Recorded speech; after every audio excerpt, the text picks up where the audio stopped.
מקווה שהצלחתי באמת לזעזע חלק מהקהל. ואני מודה לך על שהבאת את עצמך בצורה כזאת, וזעקת את הזעקה בצורה מאוד ברורה. הדובר הבא ידבר באנגלית. בסיום ההרצאה שלו תינתן תמצית של כמה דקות בעברית על ההרצאה. אני אעבור לאנגלית. Our next speaker is G'rרד הורטון. G'rרד is a lawyer who has worked on the issue of children prosecuted in the military courts for the past 6 years, including 5 years in DCI Palestine.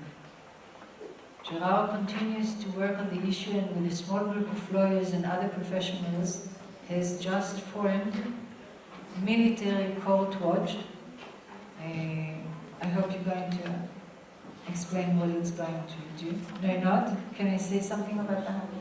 אני אגיד את זה רגע בעברית, כי ג'ררד הסביר לי מה זה, זה באמת איזשהו ניסיון יחד עם עורכת הדין, המשרד העורך הדין גבי לסקי, גבי כבר פה? לא? תגיע. לנסות לעשות שינוי באמת בבית המשפט העליון. לאסוף עדויות ממעצרים ובעזרתם להביא לשינוי החוק בבית הדין הגבוה לצדק. Military Court Watch, a group dedicated to monitoring advocacy and where appropriate litigating issues relating to the treatment of children in the military court system. G'rרד, please.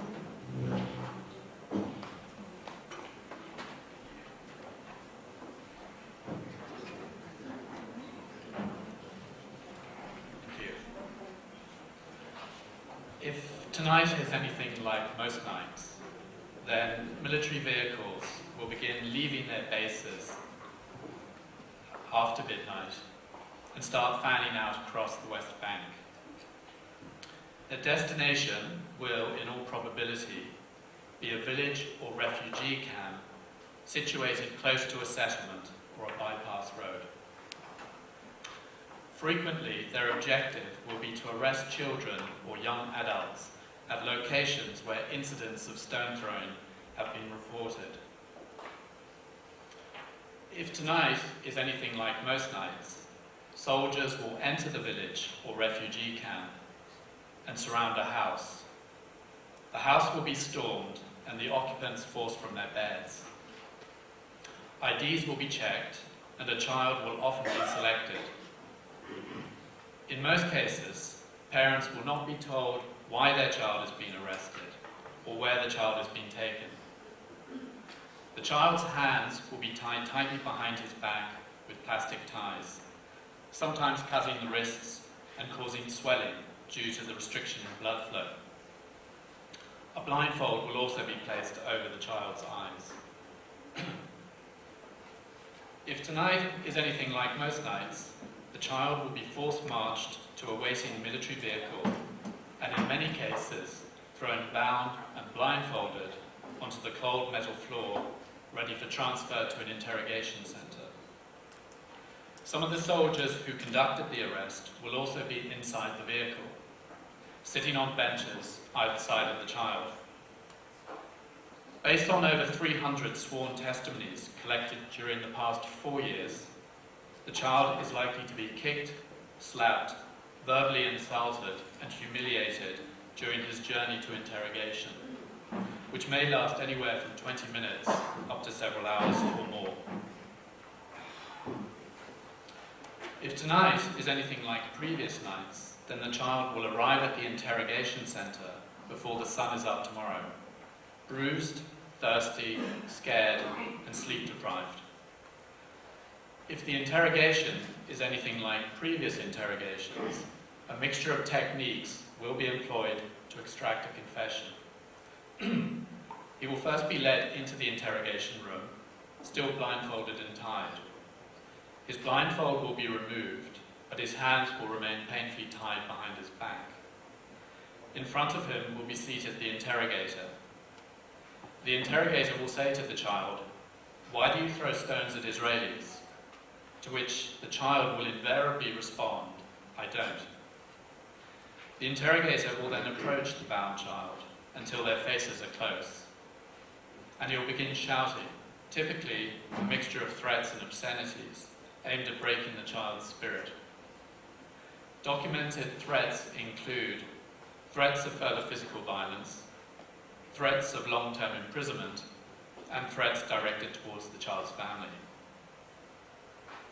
If the interrogation is anything like previous interrogations, the child will frequently be slapped across the face and sometimes knocked off his chair.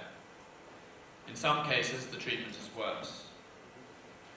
Recent reports indicate that children were subjected to physical violence in 75% of cases, threatened in 57% of cases, and verbally abused in 54% of cases. In 12% of cases, children also report being held in solitary confinement, usually in small, dirty, windowless cells where the light is left on 24 hours a day. This practice continues to occur in spite of demands by a number of UN agencies calling for its total prohibition in the case of children. The reason the UN has called for a total prohibition on the use of solitary confinement for children is because the psychological impact can be severe and in some cases catastrophic. The result of all of this is that most children confess to whatever they're accused of, and in almost 1/3 of cases, the children are either shown or forced to sign documentation written in Hebrew. From the interrogation centres, the children are brought before Offa or Salem military court within a few days. It is in the military court where most children meet their lawyers for the first time, long after the interrogation is over. The lawyer will almost certainly advise the child to plead guilty, whether or not the offence was committed, as this is the quickest way out of a system which denies children bail in 87% of cases. According to figures released by the military courts, the conviction rate in 2010 for adults and children was a staggering 99.74%, of which around 98% received custodial sentences. Once convicted, a child accused of throwing stones can expect to be imprisoned for around 3 months inside Israel, in violation of the 4th Geneva Convention, which prohibits their transfer out of the West Bank. The process of obtaining a permit to visit a child in prison can take a month or more, and in some cases is denied for unspecified security reasons. Once inside prison, only some children receive an education, which is generally limited to 2 subjects, maths and Arabic. History, geography, and the sciences are not taught for reasons of security. What will, in all probability, happen again tonight is something that is experienced by approximately 500 to 700 Palestinian children each year. Some of these children are no more than 12 years old. It also bears mentioning that according to UN figures, 750,000 Palestinian men, women and children have been through this system since 1967. Several years ago, a psychiatric expert opinion was commissioned by Physicians for Human Rights Israel to consider the impact of this treatment on children. The opinion states that, and I quote, "In traumatic conditions of interrogation and detention, like those just described, children lose control of the situation and become particularly vulnerable. They feel helpless and unprotected. They become apathetic and indifferent, lose their trust in adults, suffer from episodes of extreme anxiety, experience learning difficulties, and suffer from sleeping problems and nightmares. In addition, they may display severe behavioral disorders such as aggression, overdependence, avoidance, difficulty in returning to routine, isolationist tendencies, and weeping.